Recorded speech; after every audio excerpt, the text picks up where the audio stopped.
Hungry Days Collective. This is Take Two.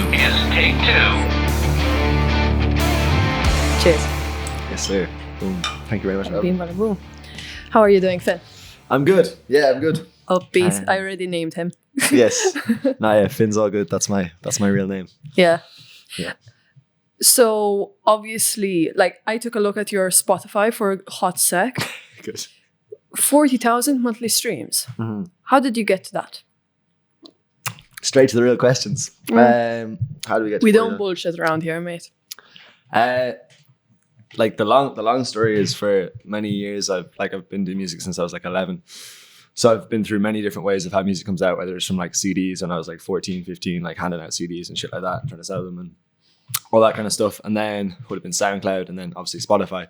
But what's interesting with me with Spotify is that I've gone through like 3 different shifts of like genre. So initially I started with this kind of project called Enter Aquarius, which is kind of like trap, R&B kind of vibes. So I built up a following, again, similar numbers that time, but then it never really stuck. And then I kind of moved into like dance and like big top line vocals, again, reached similar, if not bigger numbers. And no, sorry, not bigger numbers, but similar numbers. Okay. And then it kind of, I guess, like it wasn't fully where my heart was at the time. Neither of those genres were, I guess. They're still a massive part of me, but they weren't like, they didn't embody everything that I was, I guess. And then anytime I would stop promoting my stuff again, it would kind of all go back down. Not drastically, but like it would go from like 40 to 30 or something like that. And I'd be like, well, like, what's the point? Not even what's the point, but just like, whereas this time it was kind of built up over, there's a certain amount of people, probably 10,000 people that have come through that whole journey, if you get me. And then the rest are just kind of new over the years. In the nitty gritty of it, it's mostly just like YouTube channels and, you know, TikTok, and I work in marketing. So I'm quite obsessed with just like experiences and how audiences are built. So I take quite a grassroots, like step-by-step approach, because I'm a big believer in, if you build a small core audience or community, you can scale that because you understand and you understand and they understand you. So when you're scaling it, you know exactly what you're trying to do and what they want and what they don't want. Whereas if you're kind of running around, like even when I was doing the dance stuff, I didn't really fully understand that world maybe to the same extent. So I'm putting out these songs, they're doing well or whatever, but I'm not able to build a community around it. Whereas with kind of Hi Vis and Hyperpunk and all this stuff, it's exactly who I am. Like I grew up around the skate park, around music, around all these things, and that's what this is. So yeah, I guess the short answer is that I just kept kind of building out a community and kind of creating different funnels that people can fall into. And this time the 40, like I haven't promoted anything since September, I don't think, in regards to like running ads or YouTube channel placements or anything like that. And it's all stuck, if not grown. And that's kind of just testament to building something that's real, I guess, and that really is matters. But, and being like authentically yourself, I guess, as well at the end of the day. Yeah, but I think even going a step beyond that, there's like, because I remember I've been told that so many times, be yourself. Yeah, like be yourself. it's so repetitive. There's different versions of yourself. Do you get me? When I was doing like trap stuff, that was me. Like that. That's what I was that. thinking. Like, I loved that. When I was doing dance stuff, like and the only thing I managed to do with this new genre or whatever you want to call it is actually just amalgamate them all together. So even though like I was never not being myself, I was always very much being myself. You weren't putting them on. It was just finding what actually resonated and what was the most natural and what could kind of scale. Because the dance and trap stuff probably couldn't the same way this does. And also I think it's coming across something unique. I'm not like, there's no one in my lane. There's no one in Ireland that does what I do in regards to overall. Like there's no one, there's bands, there's solo artists that make trap, there's yada yada. There's like literally just me and my friends are the only people that make this kind of music at the moment to this stature with this kind of a vibe. And when you create something that isn't really the same as what everyone else does, either it gets rejected or people love it and kind of jump on board. And I think in this case, it's been people jumping on board and wanting to be a part of it because it's not really competing with anything else. It's not like I'm here being like, oh, I'm the biggest Irish artist. I'm not in any way. No. But in my little world of what I'm doing, people appreciate that and probably don't know a lot of the other artists, which is, I guess, kind of nice as well. And what do you do, like music-wise, that makes you and your friends then? Right now, like in the lane that you've created for yourself? I think there's a deep passion to like, and again, I don't know necessarily if this is new because I see it happening among everyone.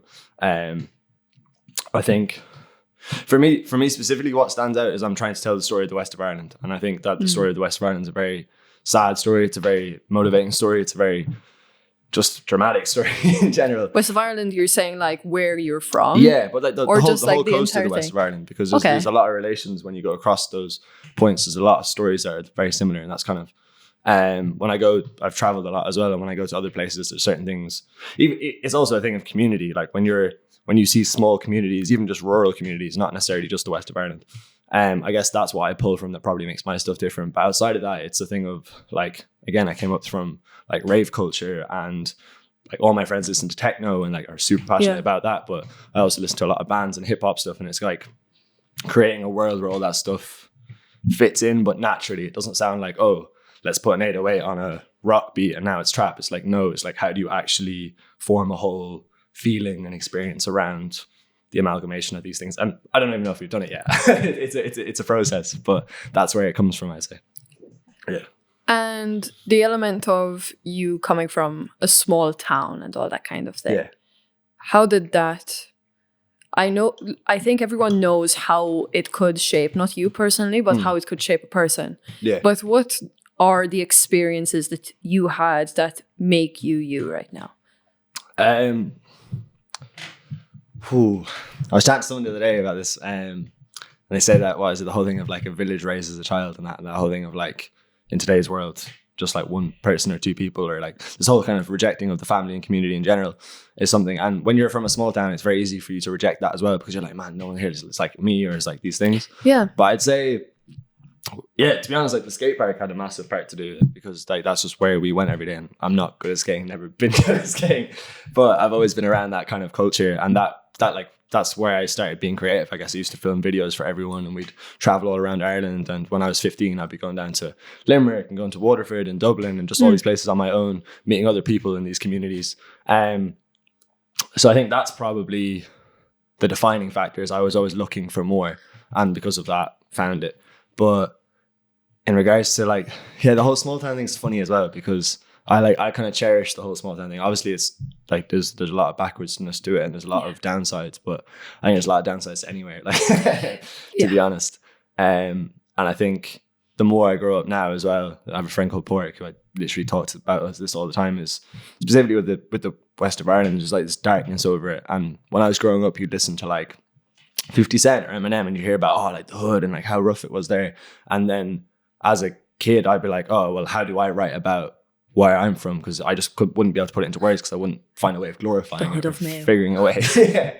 And then as I kind of grow older, I really start to see how tragic it is, like where I'm from, and how much stuff there is that happens. Not in a glitzy people shooting each other and running down the street, but just in this pure like generational trauma from what's happened over many generations in the West of Ireland. I agree with you entirely. I think that's something that I'm kind of going through in my head right now as well.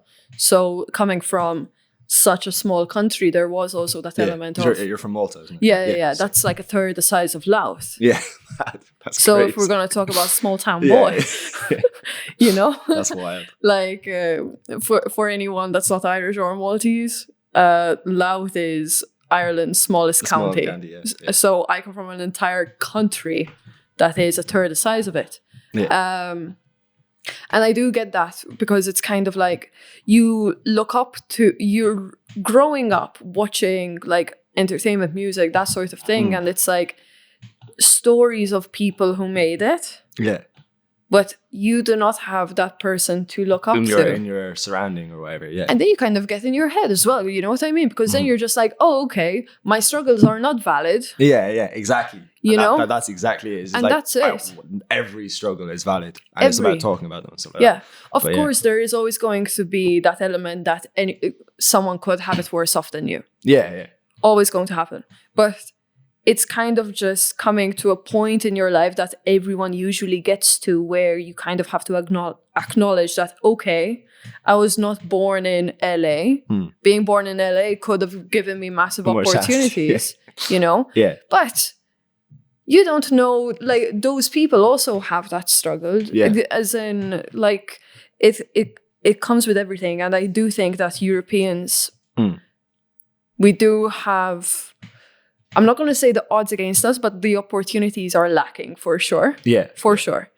And I think we're so at competition with each other all the time, where we're kind of like dragging each other down quite a lot. Yeah, no, and that's definitely a small country thing as well. It's a small yeah. It's just like, no, you're not going to do that. You are going to work your 9 to 5. Yeah. You're going to get an education because that is what you're supposed to do. Yeah. You're supposed to do. But one thing I do find with that, and I'm blessed enough to kind of get to, I guess, navigate in different groups of people and like different wealth brackets and talk to different people from these different worlds. And one thing you do realize is like, so I come from like a quote unquote working class background. And even though like this was never stuff that my parents put on me, but just being around that sort of, I don't know, like group of people and like other families and things, you kind of feel this like, oh, fuck the rich. Like, yeah, sorry, am I able to swear or not? Oh, yeah, this is entirely explicit, okay. Don't worry. Like this anti-rich or like anti-the top mentality until you have a friend that's like mid there and you're like, wait, but they're not the evil person either. And then you look up another bracket and you go, well, they're not the evil person either. And you find that everyone's like no matter where you are on the bracket. So everyone's pointing to the person above going, it's them. They're the ones that are condemning us, when really, again, we can get into that. That's a whole other conversation in systems and societal norms. But one thing I find very interesting is that everyone's like, you have it so hard. If you're a trust fund baby and you had all the money in the world, it's like, where do you find motivation from? Like, where do you get ambition out of? Because you got everything. Yep. And all those, and again, not saying that anyone's struggle isn't hard, it is, but everything is kind of, it just depends on who you are, because everyone's got struggles and they're really big to them, even if they're tiny to someone else. Exactly. Which is very strange. Something I definitely get a lot more context on as I get older. And it's what you do with those struggles as well. Yeah, for sure. I think it does come down to the person's like responsibility to make sure that they do not screw up someone else's life. Yeah, for sure. Because of that. And I do think that our generation are doing quite a good job at like that self-awareness. There has been a little bit of a shift. Completely. You know? Yeah. And that is our good karma, dare I say. Yeah. You know what I mean? Yeah. Where it's like, I had someone on before and they were kind of saying that like, look, yes, times are shit right now, but I wouldn't trade places with my parents' generation or my grandparents. And that is so fucking true. Yeah. Like, you have nail polish on. Yeah. Fact. You know? As in, if our parents, if our dads were wearing nail polish, it would have been a very different story. Not that. Completely. No, for sure. No, literally. And it is. And that's one thing that I talked to my dad about this a lot, actually, when probably we'll get into like the Web3 stuff and NFT stuff. But even like seeing the access right now, and this like whatever about anything else, whatever about fucking the way society is, right now there is the biggest redistribution of wealth we've ever seen. There is more people in their 20s, and more people who care about art and creativity and wellness that have created wealth for themselves, whether it was out of like creating a product or investing in crypto a couple of years ago or whatever it is. The mentality of people that have money now is a completely different shift. And if we can convince those people and become those people ourselves, you're looking at a completely different generation and a completely different set of values going onto the next one. And that's kind of what excites me, because I came from, again, just an alternative working class background. I was just a kid who just fucking made music and skated and stuff like that and was just around that. And I never thought I would have any place in certain rooms or in a room talking to someone about like coding or fucking finance or anything like that. I was like, I'm not allowed there. I'm not supposed to be there until you find that you are. And that when you actually, we have so many assumptions in our heads that we're not welcome in places, when in reality you are. You just gotta fucking go enter and see. You have to ask. See, knock on the door. Because you find that you're a lot more capable than you think you are. And for sure. Everything's very accessible and very doable with the likes of YouTube and stuff like that. So exactly. Yeah. The one thing that I wrote down over here, right, is being an independent artist. And we're big on that over here. Bada bing, bada boom. And the first thing that I saw in your story when I followed you was you shared something about Russ. Russ. I love Russ.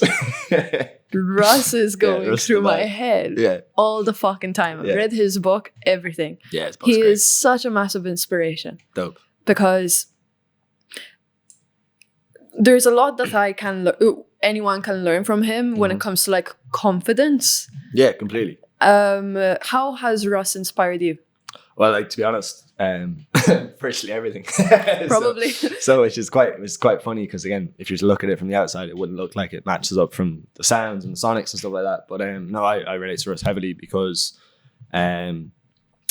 Well, I'm always trying to find a different way of doing something, and that's just something that excites me. And his whole approach at the time, obviously, it's not as relevant now. But the whole like song a week and the whole pushing of that initially was what I found. But initially, also what I found very interesting about Russ was I was shown Russ by, I think it was a Brazilian girl, and this girl was crazy about Russ, right? So off the bat, like, if you look at Russ's audience now, you'd be like, oh, it's like just male entrepreneurs that like are trying to chase a dream or some shit is like into Russ. But like seeing his impact because of the different kind of sonics and different genres he made, and his like attention to detail in knowing that if there's like a lot of fans in Brazil, that he's going to do things in the lyrics to tie into Brazil and like bringing that whole thing. So I think, again, like the community aspect, putting the value and betting on yourself essentially, but also just in the music industry, in the music business, we never talk about the business. We all talk about metrics that don't actually matter, and the music itself, which is beautiful if we're having a creative conversation. But all these industry talks and these business talks are not around an artist seeing profit. They're about artists spending money or making money, but the profit line is tiny every single day of the week.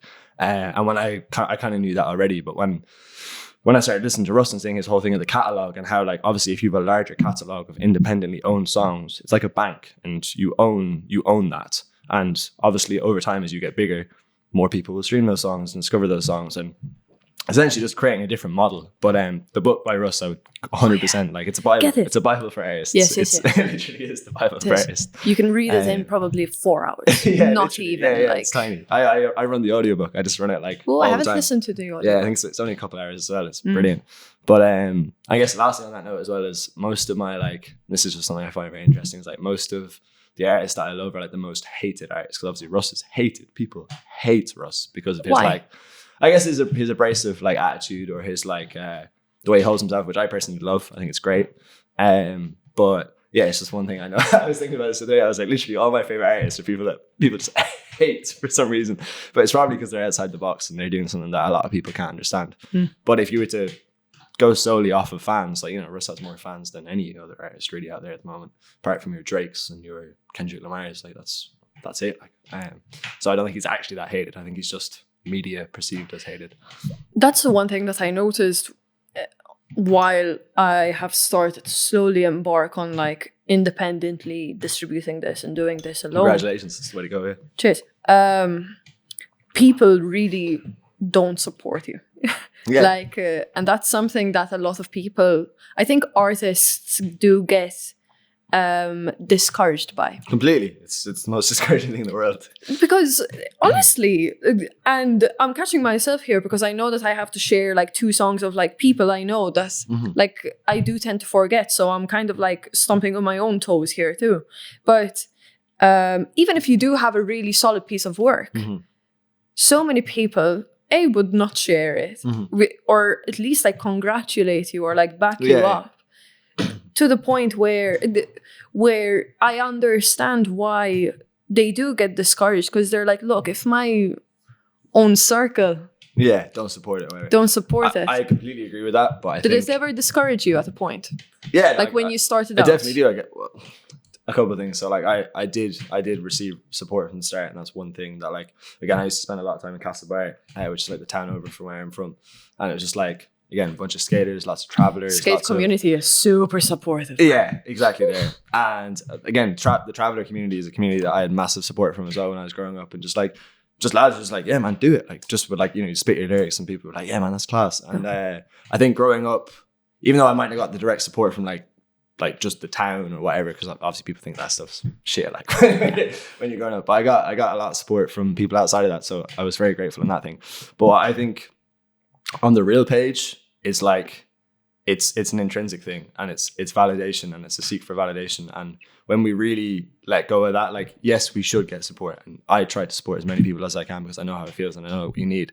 But in reality, you don't need any of it, and anyone's support that's coming from family doesn't matter anyway, because they're not a fan. Like, anyone from your town, they're not a fan. They're not the target audience for what you're doing.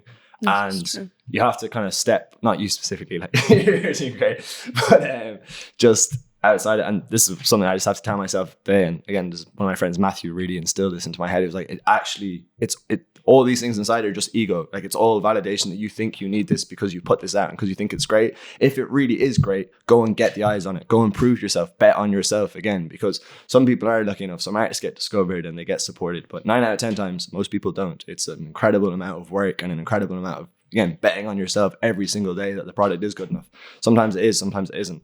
But that's kind of my answer to that, is you can't expect anyone to support. And they will eventually they kind of jump along.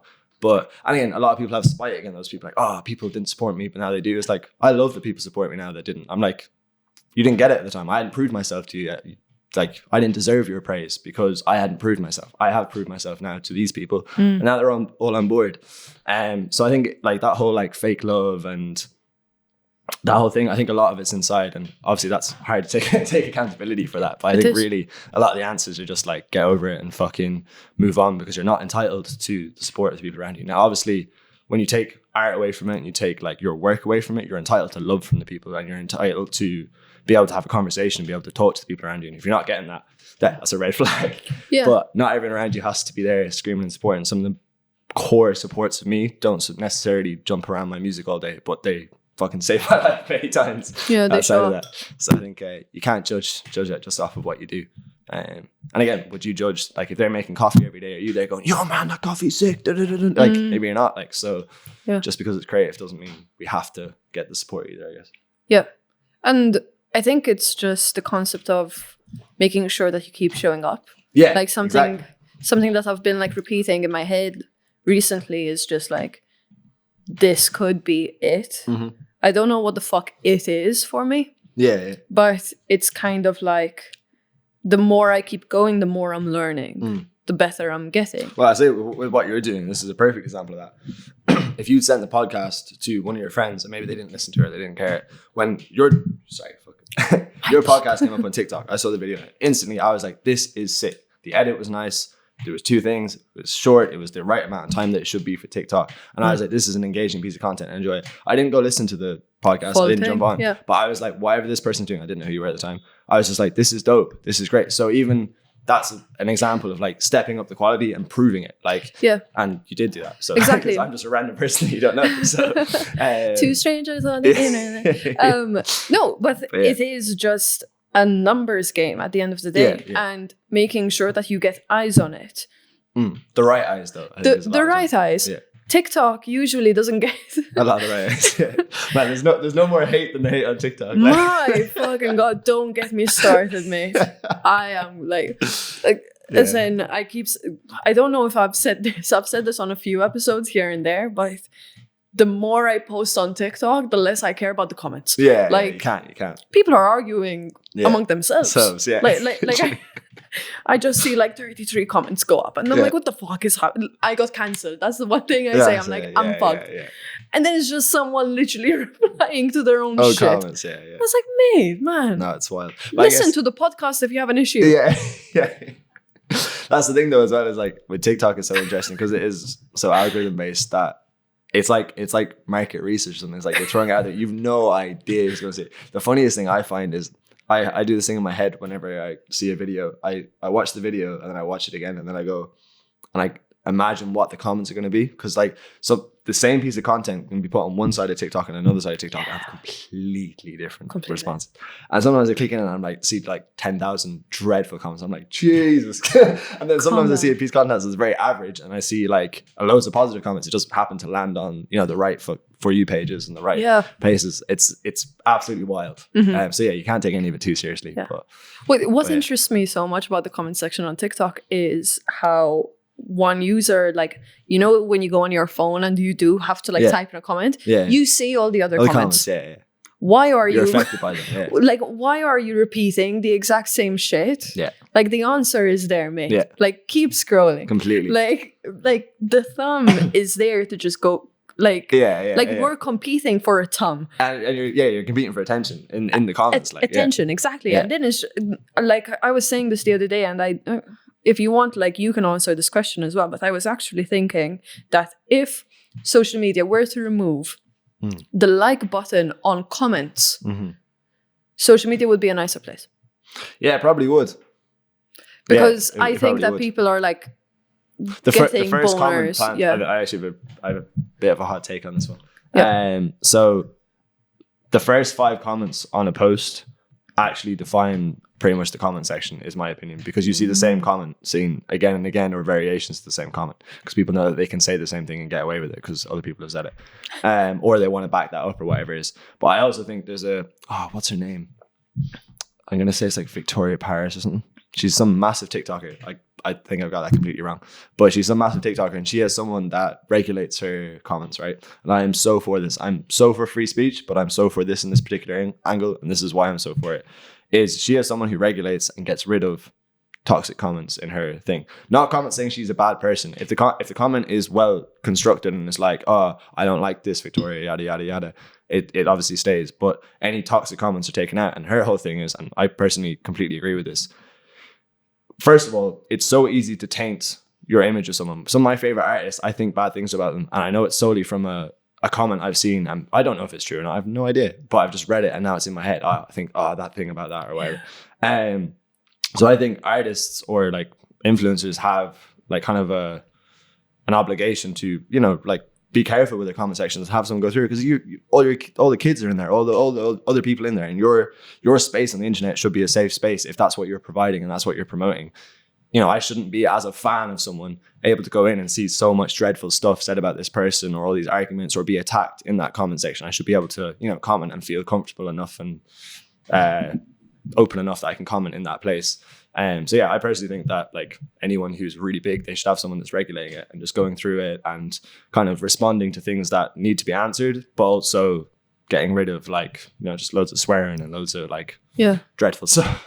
Because and if someone really does have something to say about the artist, they go make their own video and they want to go and taint it, 100% go for it. If you have something to take down their artist, go for it. But just the comment section, I think, is just a mad one. Like, yeah. But yeah. I never thought of it that way. Like, I usually always feel guilty. Like, do I delete this? I think you should. I delete. You delete? Yeah. Okay. And not because I'm scared of it. I don't care. I've had so many hate comments in my world. I don't have an issue with them. But what I do have an issue with them is something that's not true, altering someone who is a fan of me's perception and having this now be a thing in their head, like, I get told I'm from so many different places. I get told, oh no, he's English, or oh no, he's from Galway. I'm not from Galway, or Cork or Limerick or Dublin, right? Yeah. So, and I've watched conversations and go, yeah, man, he's actually from this town in Galway. His thing lives up the road from me. And I'm like, this isn't true. Like, this is just not, and obviously this is just a silly example. Yeah, like, but I'm like, none of this is true. Like, so that's like, someone should, like, if I had someone in there to go, yo, this is actually not true. He's actually from this place. And it's like a community manager, essentially. On Discord, you have a community manager. You have someone that goes through, and if anyone's being harmful or hateful to other people, the stuff gets wiped away. Not in a way of like, no freedom of speech. No, you can't. Like, of course, freedom of speech is the most important thing in the world. But just in a regulating that this isn't acceptable here. If you want to go say something bad about the artist, say it publicly and publicly, not behind like user. A lot of artists are doing really dreadful things too, and they should be regulated and they should be taken down. I do think TikTok has that anonymity to people. Yeah, of course. You can make any account. It's like a user barcode. Yeah. Like user 8, 7, 10, 9. Yeah. And it's just like, oh, okay. I never thought of it that way. I might just go in and just start getting ready. Yeah. Someone told me to go back to Russia the other day. Oh, really? Yes, yeah, that's it. Like these places that you've no tie to. Like, I was like, dude. Yeah. It's like crazy. You stereotyped me completely wrong. Yeah. But anyways, the social media is great. Yeah. I do think that's incredible. It's incredible. Right? Yeah. It obviously there are that like downsides to that sort of stuff. What's the common critique, if we were to put it that way, that people usually like what's something that you constantly have to deal with online? I'm blessed. I don't really deal with anything bad online, if I'm honest. I have a very, very positive community of people, and to be honest, I receive very little hate, thank God. I don't know how I would deal with it. Touch wood. But outside of that, just to talk about social media and the issues of social media, is the biggest issue, coming back to this freedom of speech thing, is the centralization of these platforms. So, and this is kind of getting into the Web3 stuff, but you've Google, Facebook, basically Meta now. So you've Meta and you have Google, and these are centralized platforms. They have CEOs, they have owners, they have people, they have agendas. And I don't mean that in like a mad conspiracy way. I mean that like everyone has an agenda. I have money. an agenda. Yeah. We all have an agenda. And basically you can be deplatformized, and all sorts of people get deplatformized all the time, and it's completely wrong. And what I'm like, the reason I'm so passionate about Web3 is because it's a decentralized system. Everything is completely public, completely open. And anything you build in a decentralized system can be regulated in a way that someone can literally go, this isn't right, or like this yada yada, but you can open that conversation. You can't just get muted and taken away, which goes against exactly what I just said in the comment thing. But when it's these major powers that can literally, I could get deplatformized tomorrow. You don't own your audience, all your followers, all your things. You have no access to them. You don't own them. You should own them. And when I say own them, I don't mean that you like control them, but that you own access to them. When someone signs a privacy or a cookie or whatever it is, that doesn't go to you. You don't get their access. You don't get cool. This, like, I want to hear your podcast. So I have to click something via Spotify, and Spotify now have access to my whole thing. They can change my playlist. They can add songs in. Labels do it all the time. They add random songs that are popping to get the song to go more and chart better or whatever. So with like the Web3 side of things, and this is why like I think social media is really moving towards this. And if it does, it's an incredible thing. It basically, sorry, that's my train of thought there. But basically, you can regulate everything off of people rather than powers. And you might think, like, I might think you should be deplatformized, and someone else might, but it doesn't matter. We just get to like exclude you from whatever we're doing, and we go build our own thing instead of having this constant war over this person should be taken down or this person should be taken down. Nobody should be taken down. And I know that's obviously a bit controversial because people do dreadful things and people should see the consequences of the dreadful things that are done to them. But a lot of people are also trying to do very, very good things that don't fit someone else's agenda, so they get completely wiped. And in reality, if you owned your audience, you'd be able to serve that audience so much better because you'd be able to have an open conversation saying, what do you want? Do you want a weekly podcast? Do you want a daily podcast? Do you want a monthly podcast? So instead of you going, what do I do for TikTok's algorithm? You're going, what do I do for my audience? And that's when things change. And I think that's the biggest issue with with social media is like the conditioning and the platforms and the just the ability to deplatformize someone, or because an algorithm changes and that doesn't suit the way you put out your art, that now you can't put out your art the way you wanted and you have to change it again. And it's like, yeah, it's just quite toxic, I think. Yeah. But yeah. Now we're going to get really geeky. Yeah. So when it comes to Web3, right? Yeah. Obviously, with the announcement of Facebook becoming Meta, and I'm sure there was like a strategic thing in the concept of like, yeah, very much so. Yeah. Metaverse. Yeah, so now, unfortunately, when everyone thinks of the Metaverse, it's literally going to good one, guys. Yeah, like, clap, you know, as in, if I could have thought of that, I would have. Yeah. Like, let's be real here. You know what I mean? Yeah. But when you talk about the Metaverse, right? What, like, if I wanted to access Web3 right now, is there a website? Yeah, so I guess, first of all, most things are on a website rather than a social media platform. Twitter, which again is kind of strange because it goes against the whole thing of the platform aspect of it. But as I said, Web3 is so early, so everything's still being developed and still being built. The best way to look at it is you had Web 1, Web 2, and Web 3. Web 1 was read-only. So it was like a place, it was the idea that I can look up anything and find information, which is an incredible... So that's like google.com. It's actually before Google, but yes, just like the search engine, the concept of a search engine. And posting blog posts and just having a database that people can find knowledge from. Incredible concept. So you had Web 1, and a lot of ideas that were in Web 1 got lost in Web 2. Web 2 is the social media era where everything got very corporate very quickly. It all went off of ad selling, like selling ads, whether it's on Facebook, Instagram, Spotify, any platform. They make most of their money from selling ads and from privacy. So from databases and ability to understand behaviors of an audience and see what wealth bracket you're in and sell to you what fits your wealth bracket and all this nuts knowledge that we never had before. Oh yeah, do you get weird wish ads? Yeah, I think everyone gets. I haven't gotten wish ads in a while. Well, good. Actually, I don't know if I have either, to be honest. I think of it. Oh, but, man, wish ads, yeah. Yeah, they're wild. Fuck me, man. But this one time I got like an ad for like an embryo or something. Like literally was a photo of an embryo. Yes, guys. Carry on, Web 2. Yeah, Web 2. And ad selling. So, yeah, Web 2 is social media, and it was kind of like the community aspect. Not really community, but the aspect that you can create content and interact with that content. So there's that like globalization feature kind of. Yeah, and you can build your own audience and all that, which is incredible. What they didn't say obviously at the time was that you build it within a restriction of it being Facebook or Instagram, and like you sign the terms and conditions. Yeah, of course. Got it. So yeah, Web 1 is like read only. It's exchanging information. Web 2 is essentially entertainment. It's like the whole culture. And obviously we had so many things like, again, Spotify was an incredible thing that came along and it fixed the whole Napster issue, because before that music was free. And there was like a massive issue there, and Spotify came in and fixed that issue. And Instagram and all these TikTok's, in my opinion, the best platform out there. Like, it's done so much incredible stuff. It has. Even though there's loads of dreadful things to give out about it, it's enabling so much opportunity every day.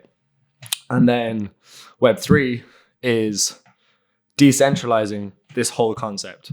So instead of having like superpowers, everyone has power, and it's on a thing called the blockchain. And the blockchain is essentially a public place where, and again, I'm not going to explain this as well as I would love to, but basically you have different currencies, and these currencies are on the blockchain, but everything's public and everything's traceable. So if you do something very dodgy, or you do something like, say we launder money between each other, that's public information. Everyone can see that. I don't have to speculate if Debbie laundered money. I can literally just click on and see. So you see my transaction history? Yeah, all your transaction histories, all the things you hold in your wallet, all your wealth is completely public, which again sounds a bit strange, sounds a bit wild. But when everything's public, people play a lot nicer.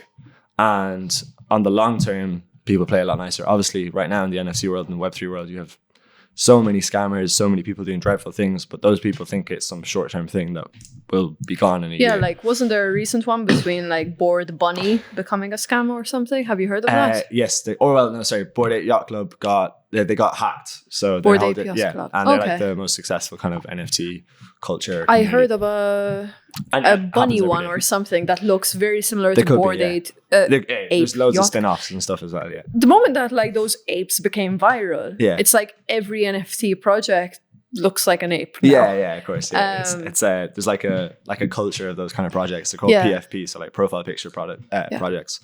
And but how could a scam happen if everything is so public, So like the recent scam, I'll Google it real quick. Yeah. But it was basically like they paid a shit ton of creators, the likes of Floyd Mayweather is not a creator, but like Jake Paul, Floyd Mayweather, that kind of people. Yeah.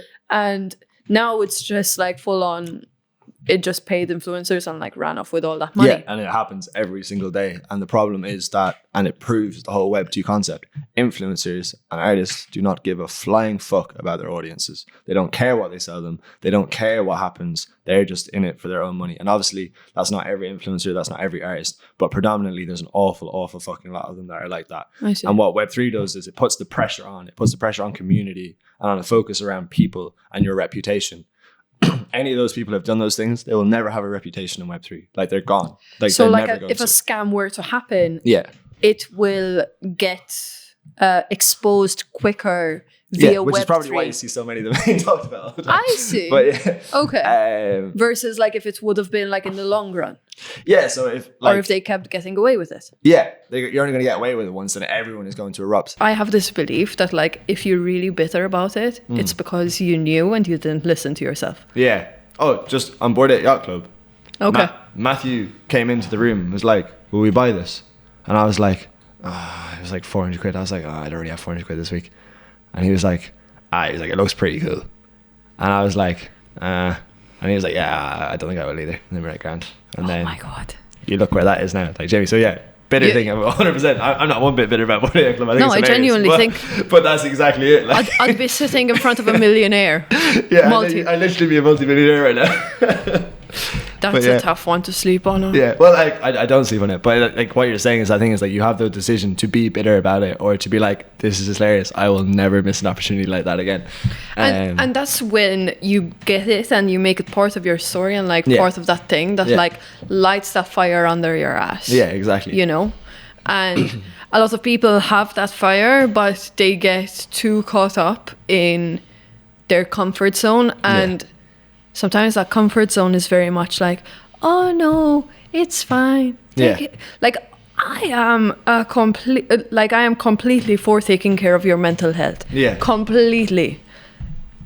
But there comes a point where you do have to do something. whether that is seeking out help, whether that is, you know, like doing whatever you need to do in order to get yourself to where the fuck you want to be. That turning point has to happen at some point, or else you're going to lose it. Yeah, you owe it to yourself. You owe it to yourself.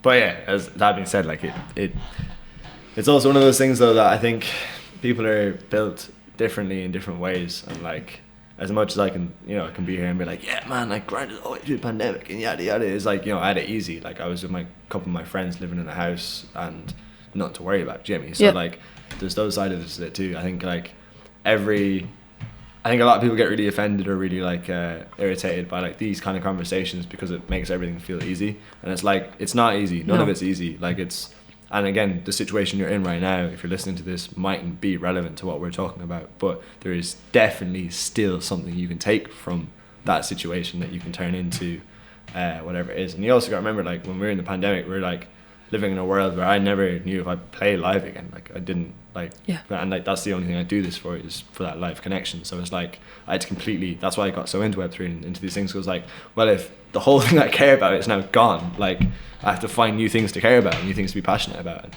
a lot of the time in life that'll put you down a path that's a lot more exciting and interesting. As I said, I never thought I was capable of reading a spreadsheet, no mind like being able to understand figures and just like Web3 technology in general. But Are you proud of where you're at now? Yeah, I guess, yeah. Like I think you have to be grateful. I'm really big on like gratitude lists, so I do like very big on just a gratitude list every day. So obviously that's pride in itself because you're grateful for everything around you. Yeah, I think probably what I'm most proud of is building like I'm not just an artist, and like I love art and I love music, but I don't relate to artists that much because I have so many more ambitions. So like being able to like manage Alexa and develop her out and like feel that experience, then also being able to work in Excel Talent and work in Web3 and also work on Uppbeat.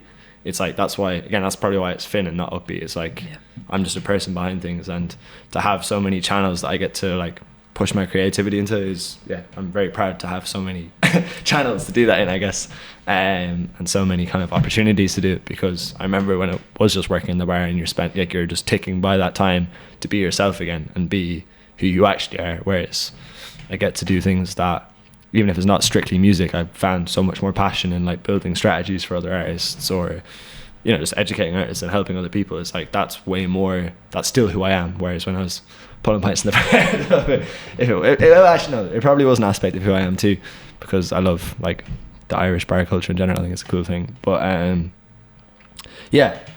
most proud of the friend group I've acquired though, like the network. You have a solid group by the sounds of it anyways. Yeah, they're a pretty incredible group. And again, I'm only like, it's not like they're my friend group, they're just a group of people that I'm included in that group of. In no way kind of revolves around me, but that group of people is incredibly inspiring. And at the moment it's mostly just people from usually like rural walks of life, which is what I find so interesting, because I came to Dublin, made all these friends, but everyone I made a friend with was from some random small town in Ireland, or from the west of Ireland most of the time. So kind of being able to unify that and bring that forward and see the impact across so many different things that are being worked on outside. And it also just learning and seeing, you know, like actually being as excited about someone else succeeding in what they're doing, whether it's like coding or video or whatever. Sorry, I'm probably rambling at this point. But yeah, I think that's so exciting. Having to actually be passionate and excited about other people because they are doing stuff that's so great is a blessing in itself. But yeah, it's a competition against yourself at the end of the day. It is not against other people. No. And I think that is something from a small country thing. Yeah, it's that competition against people. It's a competition against people, which I do get, because I'm sure that like at some point in time you would have gotten screwed over. Yeah, I've been fucked over so many times. Exactly.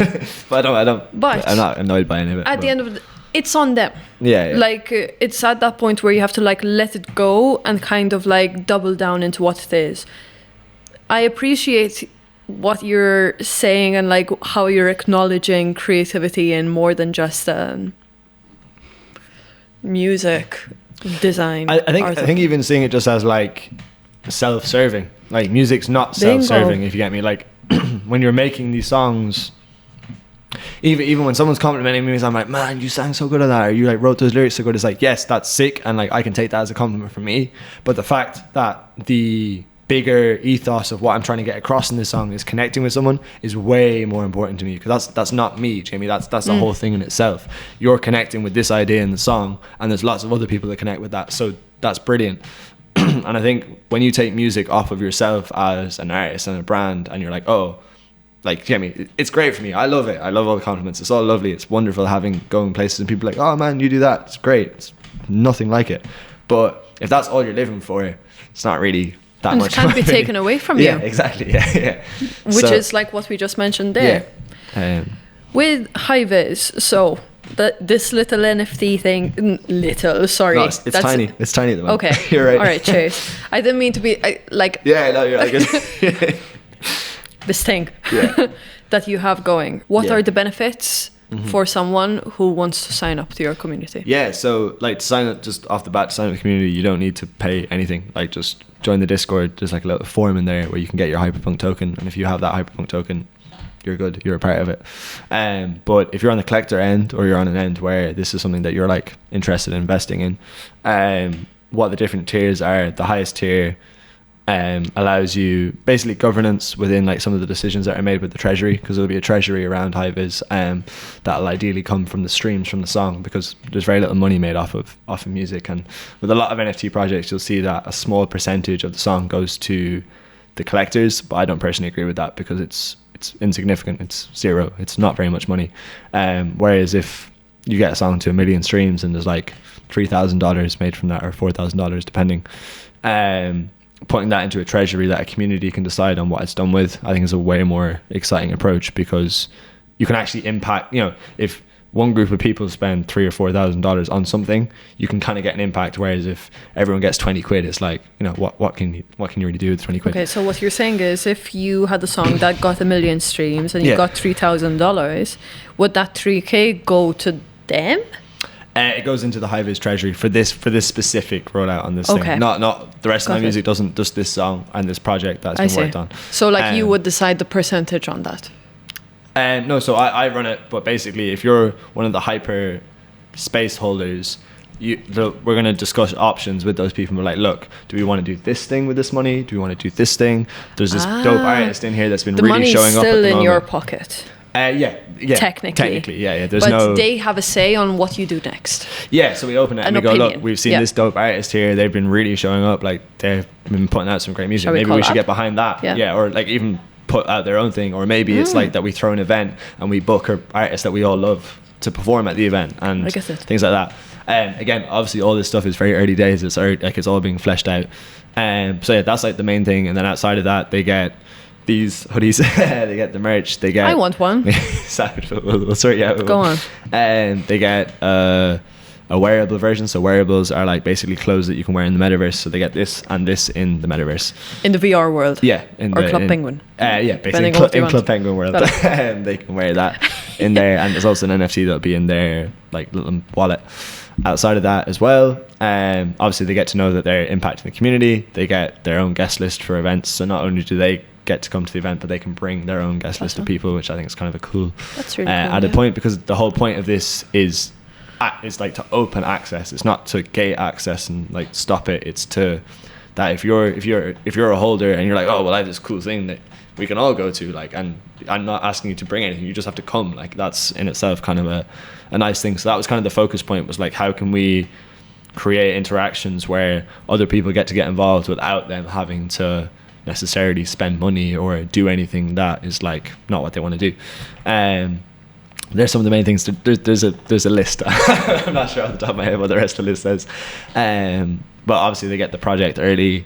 They get access to, like, so everyone who has a collector on the project will be involved in the rollout and like the conversations around how it comes out, and they get on release music and stuff like that. But they're some of the rough benefits. But the main one is essentially that you're betting on an artist, and that artist, obviously, if they go on to be successful, you hold the first NFT of that artist, and that in itself is kind of an exciting thing. And you're also helping them out with and in this case the whole community token. Because there's some kid in there that starts working on stuff and they made like, you know, whatever support they got from Hi Vis, and you know that you put a couple quid into Hi Vis, you're like, oh well, sick, I was actually kind of a part of this other artist or this other creator having this incredible success. And even right now, like if you go into Hi Vis and you look at the people that are in there, like there's people doing really incredible things that are very, very, very successful.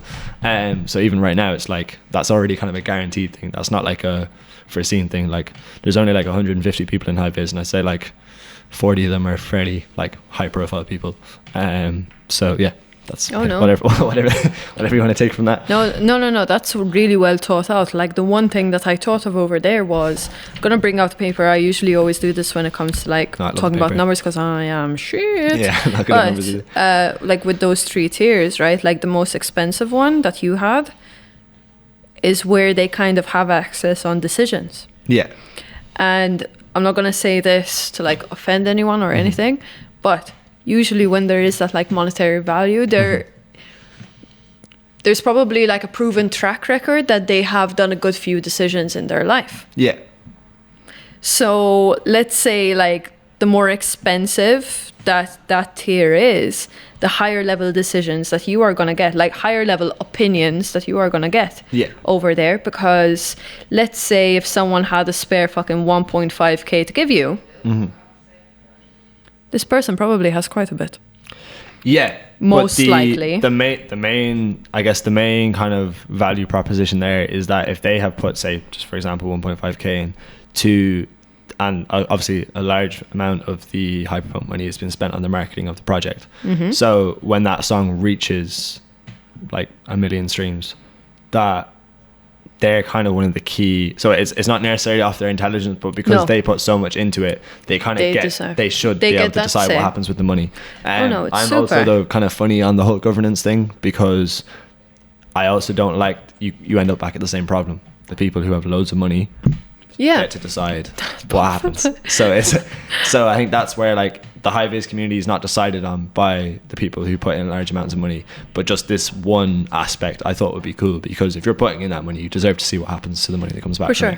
But yeah, just outside of that, like just because you've put in a load of money does not mean you get to you're not going to get the final say on what you do. Just for sure. What happens with that treasury bit. But no, it does make sense to a certain extent, where it's kind of like, okay, look, this is who I know. This is what can be done. And then you will obviously, with this opinions and like this feedback that you would have gathered, can go back to the ones that like have stuck around for a long time and were there and like got the free NFT and whatnot, and be like, what you think? Yeah, exactly. Yeah. And you create that conversation and open dialogue around different decisions. And I think that's really, really important for an audience, especially like obviously if you're signing up and you're spending all this time here, you're not just a normal fan, you're not somebody who just listens to music. You're actually involved and invested, whether it's time or money, in this whole thing. So it's important that you're heard and that you're seen within the community. Fucking love it. It's so cool. It's like probably Patreon are like worrying a little bit to a certain extent. It's essentially it's like it is Patreon, but I think without the fees. Yeah, Patreon has so many problems, Jamie. Like Patreon from the bat is like, an artist should not be like, artists are so perceived daily as begging. Like artists beg all the time. They're begging for everything, whether it's begging for you to like, I have to beg all the time. I have to beg for you to like buy my song to hit the chart, or I have to beg you to pre-save my song, or yada yada yada. And I think that in itself is a wrong representation of how an artist should be perceived. I shouldn't have to beg people to buy a coffee for me to, fund my Patreon or yada yada. I should know that I'm giving value, that people see the value in and go, I'm getting behind this because it's of value. I shouldn't have to be like, oh fuck yeah, well I give Finn a coffee, yada yada, there's his €3. Perfect. Wouldn't it be the same thing though, where you're asking people to, I haven't seen you do it, but wouldn't it be the same thing as like asking people to join your Web3 community, or no? It is, but the difference is you don't ask. There's no ask. This is a place you either want to be or you don't want to be. I don't want you here if you don't want to be here.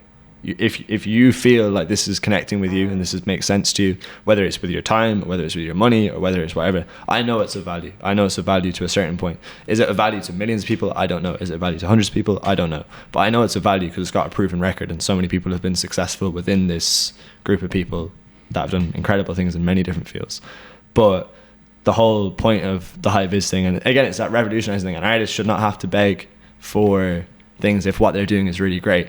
So it kind of comes back to that, is like focusing on actually building the thing and making sure it is great, and then just saying it. And if people say it, and anytime I have talked about it, it's usually fairly positively received. But yeah, again, like if it's not, you can be a fan of Uppbeat and not be in Hi Vis. Like you can just listen to, there's so many artists, like for example, Dave is one of my favorite artists, and I didn't realize I didn't follow Dave on Instagram till like. Don't tell me that Dave is in Hi Vis. No, Dave's not in Hi Vis now. I just like stop this and like fucking purchase 1. Yeah. Carry on.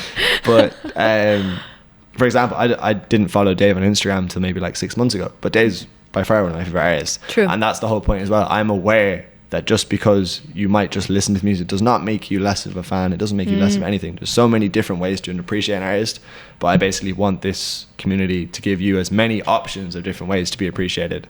There's a supporter in the Hi Vis community called Leanne, right? And Leanne comments on every single post I put up. She supports everything, right? And that value in itself is, again, worth way more than like a financial backing, or like a, if like, I don't know, whatever other things. If she was like an influencer that had 1 million followers and was posting, it's like, that's cool. But the actual support Leanne has shown over like 6 months, or probably more now, every single post, every single day, that in itself is a valuable thing. So it's like, with Hi Vis, I want to identify as many different ways that people are showing their support, because there's not just one way. Yeah. And then finding ways to reward those people that are showing whatever. And it's like the people behind the account. A lot of like one thing that's happening with social media right now, and I've seen it being corrected a few times from creators, where like someone goes, the most underrated account on this app, and they correct them, person. Like you're person. saying, you're not an account. Leanne. You're not saying like buttface 1 2 3 4. You know. Yeah, for sure. Leanne, you're not a buttface. But I think that's important as well, like getting to know and actually hear the stories of people in your community, and obviously that's only applicable at this level. Like as things get a lot bigger and whatever, that becomes a lot more difficult to do. But I think for sure, while it is doable, do it. No, but like those people are always going to be. There's something about like the early fans that like stick around, for a long time. That there is that novelty to them, for sure. I think that's like just the nice thing. Of course, I want this thing to grow for you, and you want it to grow. But on a name by name basis, it's obviously hard to do on a bigger scale. The community manager in the future will will but know also them. That's the thing as well, is that if you like sow those seeds with the first 100 people or first 1,000 people, the likes of a Leanne becomes someone in the community. She's not just a fan anymore. She's someone that's like, no, like I know what Finn would like or want, or like I know Finn stands by this, and what you're saying right there does not stand by that, and it's that whole thing of like you're empowering other people to have a voice in this thing, so that when other people come in, you can point them towards these different people. And for sure. Again, maybe I might be rambling at this point, but I think we covered everything. I know that you're moving to London soon. So I'm kind of moving. I've been back and forth from London for like the last 6 months. I'm not exactly sure if I'm moving for sure at the moment, but I'm going over for a while again anyway. And how long is a while for you? A month anyway, and then so I kind of bounce between Spain, Ireland, and Spain. London. Yeah, Barcelona is incredible. Like Barcelona is such a spot, and I have a lot of friends over there. Again, another place that's like super creative. If we're talking about like standard of living, Barcelona just have it figured out on like the core basis of like the working class just are a lot happier there than they are here. But I kind of bounce between those two places. But we're trying to make like an exhale house in London. But it's just finding the right house at the moment, which is a bit. So it's going to be difficult. like a creator house. So we've always had an exhale house. So exhale houses started in Galway during the pandemic, and then we had one in Athlone, and then we had one in Barcelona, and then we kind of moved around. It's just me and my friends. And we're just trying to figure out one, because we're all kind of living in different places at the moment, which is weird because it's never been like that. Again. Yeah, we have to reunite it.